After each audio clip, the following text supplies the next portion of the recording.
Thanks to all of my students. मैंने आपको पिछली वीडियो में प्रोनाउन के 4 भाग पढ़ा दिए थे और मेरे ख्याल से वो प्रोनाउन आपको स्पष्ट समझ में आ गई होगी। तो मैंने आपको पहले भी कहा था कि नेक्स्ट फोर नाउन प्रोनाउंस जो है तो उसको आपको अगली वीडियो में पढ़ा दिया जाएगा। तो प्रोनाउन के कुछ पार्ट्स जो है यानी फिफ्थ पार्ट जो है हम आपके सामने लिखे हैं।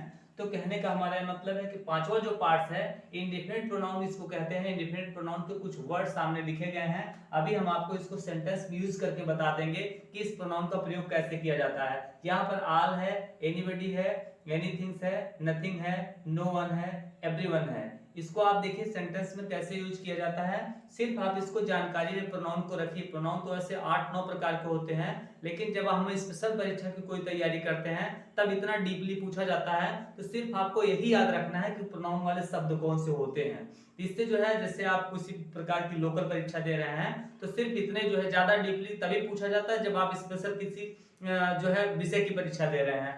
तो हम आपको जो है इंडिफिनिट प्रोनाउन पूरी तरह से पढ़ाएंगे। जैसे एक सेंटेंस इसको लेते हैं, एक सेंटेंस को बना रहे हैं इस वर्ड से कि जैसे लिखा जाए कि all are equal according to me. अब इसमें अगर आप देखें कि all are equal according to me माने यहाँ पर सेंटेंस लिख दिया गया है, ऑल ले लिया गया है। ऐसे सेंटेंस आपके सामने आएंगे और पूछा जाएगा कि ऑल क्या है, तो सिर्फ आपको बताना पड़ेगा कि ऑल जो है एक प्रकार की प्रोनाउन है जिसको हम इंडिफिनिट प्रोनाउन कहते हैं। इंडिफिनिट प्रोनाउन अभी आप कह रहे हैं, अगर लिखा जाए कि फिर लिख दिया जाए all boys are equal ACCOR according to me. इसको आप समझने की जरा कोशिश कीजिए। इसको बार बार मैं इसलिए लेता हूं ताकि आप समझ जाइए। मेरा एक सेंटेंस था पिछली ही वीडियो में था कि प्रोनाउन जो होता है वो एडजेक्टिव से रिलेट रहता, थोड़ा बहुत रिलेट रहता है। जिसको आप समझते रहिए। All are equal according to me माने यहाँ पर आप देख रहे हैं ऑल एक इंडिफिनिट प्रोनाउन है। इंडिफिनिट प्रोनाउन इसको बोलते हैं क्योंकि इसके आगे पीछे कुछ नहीं, पूरी तरह से सब्जेक्ट का काम कर रहा है। अब अगर आप देखेंगे all boys are equal according me माने कि मेरे अनुसार सारे लड़के जो है बराबर हैं। तो अब यहाँ पर जो है ये नाउन आया है, नाउन के पहले जो चीजें आई हैं जिसको आप इंडिफिनिट प्रोनाउन बोल रहे हैं, ऐसे अगर आप ढूंढेंगे तो इंडिफिनिट एडजेक्टिव आपको मिल जाएगी, यानी एडजेक्टिव वाले पार्ट्स में आपको मिलेगी। कुल मिलाकर इसको आप एडजेक्टिव मानिए, इसको आप प्रोनाउन मानिए। बस आपको कुछ नहीं, ज्यादा डीपली नहीं जाना है। सिर्फ जो परीक्षा की तैयारी कर रहे हैं, जैसे रेलवे की तैयारी कर रहे हैं और एसएससी की तैयारी कर रहे हैं, तो ऐसे बच्चे जो है इतना डीपली आप जो है मतलब तो स्पेशल विषय की ही परीक्षा बनती है। तो आप सिर्फ इतने याद रखिए कि इसको हम क्या बोलते हैं, इसको बोलते हैं प्रोनाउन बोलते हैं। बस इतने आप समझ लीजिए। तो नेक्स्ट टाइम जो है दूसरा एग्जांपल हम लेने जा रहे हैं एनीबॉडी। एनीबॉडी का मतलब होता है जैसे लिखा जाए कि anybody can dance on this stage. Anybody can dance on this stage माने कि कोई भी व्यक्ति इस स्टेज पर नाच सकता है। तो एनीबॉडी को अगर आप देखेंगे तो इसको इंडिफिनिट प्रोनाउन कहते हैं, इसको बोलते हैं इंडिफिनिट प्रोनाउन बोलते हैं। तो कहने का हमारा ये मतलब है, इसको आप याद करके रखिए। किसी भी सेंटेंस में अगर यूज किया जाता है तो आप इसको समझ जाएंगे कि इसको बोला जाता है, एक प्रकार की प्रोनाउन है जिसको हम इंडिफिनिट प्रोनाउन कहते हैं। फिर लिखा जाए he got nothing at my home, ऐसे लिख दिया जाए। फिर यहाँ पर कोट कर दिया जाए कि भाई ऐसा बताइए आप जो है ये क्या है। इसको आप स्पष्ट कह सकते हैं कि एक प्रकार की क्या है, ये जो है इंडिफिनिट प्रोनाउन है। ही गॉट नथिंग ऐसा होता है कि जिसमें कोई काउंटिंग, नथिंग का मतलब होता है ना के बराबर, एनीबॉडी स्पष्ट नहीं रहता है। इनडिफिनिट का मतलब होता है अनिश्चित, कोई निश्चित नहीं रहता, ऐसा शब्द जो निश्चित नहीं रहता है। तो anybody can dance on this stage माने इस स्टेज पर कोई भी व्यक्ति जो है नाच सकता है। इसमें आप देखिए, इसमें कोई निश्चित नहीं है कि ये आदमी फिर 2 आदमी, 3 आदमी, ऐसा कुछ नहीं है। यहाँ पर भी नथिंग में जो है कोई काउंटिंग नहीं, गिनती नहीं है, इसीलिए इसको बोला जाता है इंडिफिनिट प्रोनाउन, इसलिए इसको बोलते हैं इंडिफिनिट प्रोनाउन। अब हम आपको पढ़ाने जा रहे हैं नेक्स्ट प्रोनाउन। मेरे ख्याल से इसको आप समझ लीजिए, कहीं भी कोई दिक्कत होती है तो मेरे कमेंट बॉक्स में आपका संपर्क कीजिए, मैं आपको स्पष्ट बता दूंगा। फिर से इसको समझ लीजिए, everyone, everyone copied me in exam ऐसे लिख दिया जाए, EXAM।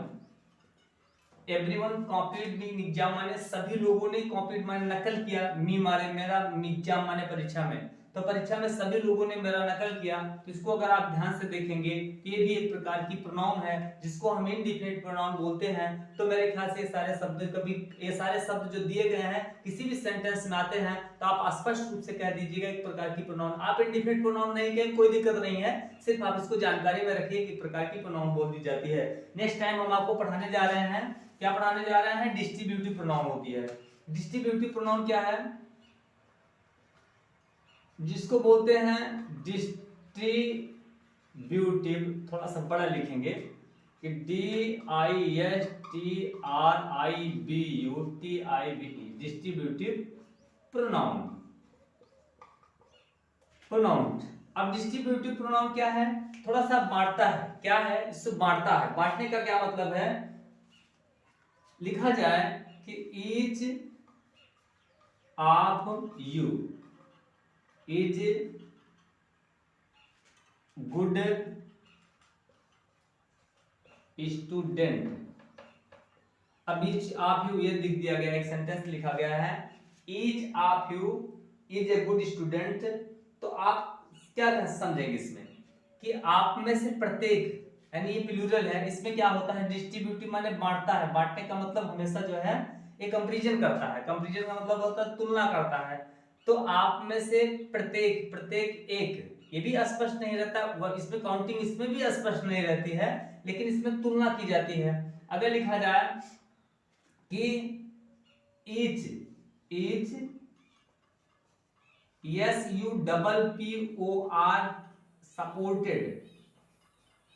Supported me, is supported me, यहां पर ईच वॉइस कुछ नहीं, कोई काउंटिंग नहीं की गई, इज सपोर्टेड मी ने प्रत्येक ने मेरा जो है साथ दिया अथवा मेरी मदद किया।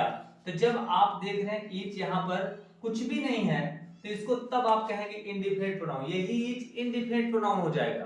ध्यान से मेरी बात को समझिएगा, यही ईच इंडिफिनिट प्रोनाउन हो जाएगा। लेकिन डिस्ट्रीब्यूटिव का मतलब बांट देना होता है। बांट देने का मतलब आप काफी लोग हैं, उसमें से प्रत्येक एक ने, यानी उसमें से प्रत्येक एक, काफी लोगों में से, ईच आप माने तुम में से सब, प्रत्येक जो है, इज गुड स्टूडेंट माने यानी एक अच्छे लड़के हैं, यानी सभी लड़कों को अच्छा बताया गया, लेकिन क्रम बाय क्रम बाय। इसमें क्या होता है, इसमें डिस्ट्रीब्यूटिव का मतलब ही यही होता है कि थोड़ा सा क्या होता है, अलग कर देता है। डिस्ट्रीब्यूट माने बांटना होता है, मीन्स अलग करना होता है।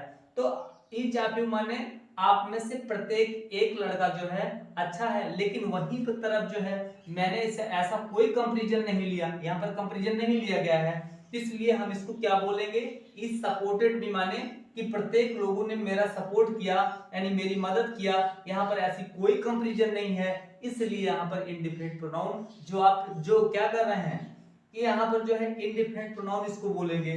तो कुल मिलाकर के आप इतने जानते रहिए, ईच जो है एक प्रकार की प्रोनाउन है। आपको फिर वही बात, ज्यादा आप डीपली में मत जाइए, सिर्फ सिंपल आप जानिए कि ईच जो है, अभी इसको थोड़ा और डीप करेंगे।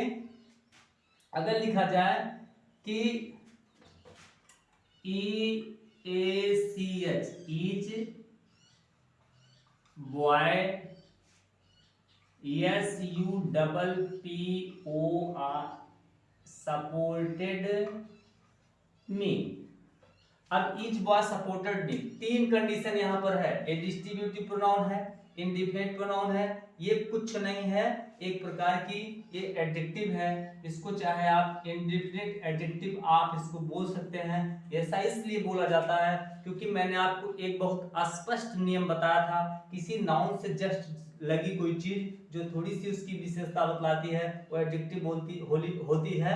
यानी कहने का हमारा ये मतलब है इसको बोला जाता है इंडिफिनिट एडजेक्टिव आप बोलेंगे। यही आप देख रहे हैं, कुल मिलाकर के आपको यही समझना है कि ये जो है एक प्रकार की ईज प्रोनाउंस होती है, लेकिन जब किसी नाउन के पहले रहेगी यानी जस्ट उसके पहले रहेगी तब इसको हर हाल में हमको एडजेक्टिव कहना पड़ेगा। थैंक्स, थोड़ा 1 मिनट। हाँ, तो कहने का हमारे मतलब है काफी आप मेरे ख्याल से आपको समझ में आ गया होगा। तो फिर से आप देख ले रहे हैं डिस्ट्रीब्यूटिव प्रोनाउन को। लिखा जाए AITHER, इधर आप दीज बॉयज ना, इधर आप दीज बॉयज माने ये मैंने फिर से डिस्ट्रीब्यूट माने बंटवारा किया, तो जब आप बंटवारा करेंगे तभी डिस्ट्रीब्यूटिव प्रोनाउन होगा। इधर आप दीज बॉयज माने कि इन लड़कों में से कोई एक लड़का क्या किया है। भाई देखिए एक चीज ध्यान दीजिए, कभी कभी इसको ग्रामर के हिसाब से आप समझ लीजिए कि बहुत सारे लड़के हैं उसमें से एक लड़के की बात की जा रही है, इसलिए इसमें एक वचन की हेल्पिंग वर्ब लगेगी, has stolen my PURSE purse. इन लड़कों में से कोई एक लड़का मेरी पर्स को चुराया। कभी कभी बच्चे क्या करते हैं, बॉयज दिया गया है तो प्लूरल नंबर की हेल्पिंग वर्ब लगा देते हैं, हैव कर देते हैं, लेकिन ऐसा नहीं होगा। इसमें क्या बताया गया है, डिस्ट्रीब्यूटिव प्रोनाउन है, क्योंकि इन लड़कों में से कोई, इधर माने कोई एक लड़का जो है मेरी पर्स को चुराया है, तो एक वचन की बोध हो रहा है, इसलिए यहाँ पर जो है हैज का प्रयोग किया जाएगा। कुल मिलाकर के हमारा जो टारगेट है, हम बताना क्या चाहते हैं कि जो है इधर एक प्रकार की डिस्ट्रीब्यूटिव प्रोनाउन है, इधर एक प्रकार की डिस्ट्रीब्यूटिव प्रोनाउन है, और इसमें जो है डिस्ट्रीब्यूट बंटवारा भी हुआ है। दीज बॉयज माने इन लड़कों में से एक की बात की गई है, इसलिए इसको बोला जाता है डिस्ट्रीब्यूटिव प्रोनाउन। अब आप देखिए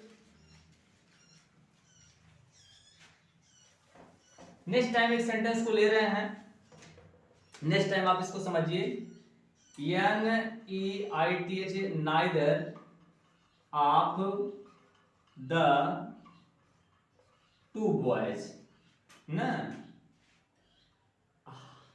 हैज उन द प्राइज। अब यहां पर इसको भी समझिए, लास्ट जो है एग्जांपल हम आपको पढ़ाने जा रहे हैं कि neither of the two boys में दो लड़कों में से एक भी लड़का उन द प्राइज माने पुरस्कार नहीं पाया। इसमें भी डिस्ट्रीब्यूटिव प्रोनाउन की बात की गई है। डिस्ट्रीब्यूटिव प्रोनाउन स्पष्ट बताती है कि मनी बांट देने वाली बात करती है, तो दो लड़कों में से कोई एक को भी जो है पुरस्कार नहीं मिला, इसलिए हम इसको बोलते हैं नाइदर। यानी neither either one, neither either one each जो है, एक जो है डिस्ट्रीब्यूटिव प्रोनाउन कहा जाता है। वन ऑफ दोस बॉयज माने उन लड़कों में से कोई एक लड़का, इज माय फ्रेंड माने मेरा साथी है। तो क्या कहने का मतलब, वन भी कभी कभी जैसे लिखा जाए कि वन ऑफ दोज, थोड़ा नीचे लिख दे रहे हैं कि one of those boys are my friend. अब इसको आप समझिए, वन ऑफ दोस बॉयज में उन लड़कों में से कोई एक लड़का जो है मेरा साथी है। थोड़ा गड़बड़ी हुई है, मैंने आपको क्या बताया, उन लड़कों में से एक लड़के की बात की जा रही है, इसलिए यहां पर क्या लगेगा, इज लगेगा। तो कहने का हमारा